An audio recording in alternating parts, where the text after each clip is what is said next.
അമ്മ എന്റെ ചെരുപ്പ് കണ്ടിനാ? നിന്റെ ചെരുപ്പാ? ഞാൻ കണ്ടിട്ടൊന്നുമില്ല. ഇതല്ലേ എന്റെ ചെരുപ്പ്? ഏത്? ഓ, ഞാൻ കരുതിയത് എന്റെ ചെരുപ്പാണ്. ഓ, എന്തൊരു കരുതൽ! ഈ നാട്ടിൽ അമ്മക്കും ജിമ്മിപ്പട്ടിക്കും മാത്രം ചെരുപ്പിനോട് ഇത്ര കരുതലുണ്ടാവും. അതെന്താ നീ അമ്മേനെ ജിമ്മിപ്പട്ടീനെ വെച്ച് ഉപമിക്കുന്നത്? പിന്നെ അമ്മ പട്ടിയോട് കോമ്പറ്റീഷൻ വെച്ച് ഞാനെന്നാ പറയല്. സാധനം എടുത്തിട്ട് ജിമ്മിപ്പട്ടി പോലും ഇത്ര ഡയലോഗ് അടിക്കൂല. ഓഹോ, 10 മാസം നിന്നെയൊക്കെ ചുമന്ന് പ്രസവിച്ചിട്ട് എനിക്ക് ഇതന്നെ കിട്ടണം. നീ അമ്മേന്റെ തക്കുടുവാന്നാ വിചാരിച്ചേ. നോക്കുമ്പോ എന്നെക്കാളും വളർന്നു. എന്നെ ശാസിക്കാനും മാത്രം ആയില്ലേ? മതി മതി, ഇന്നത്തെ സെന്റ് തീർന്നു. അമ്മ ഇന്ന് ആ ചെരുപ്പന്നെ ഇട്ടോ. അല്ല, അമ്മേന്റെ ചെരുപ്പ് എടുത്തു? രാവിലെ മുതലേ കാണുന്നില്ല. ആ ജിമ്മിപ്പട്ടി കൊണ്ടുപോയി തോന്നുന്നു. അതെ, പ്രസവിക്കാൻ 10 മാസം ഒന്നും വേണ്ട.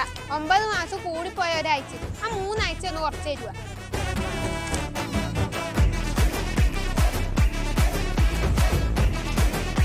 ജിമ്മിപ്പട്ടിയല്ല ഇപ്പൊ ഈ കൊലത്തിലായ.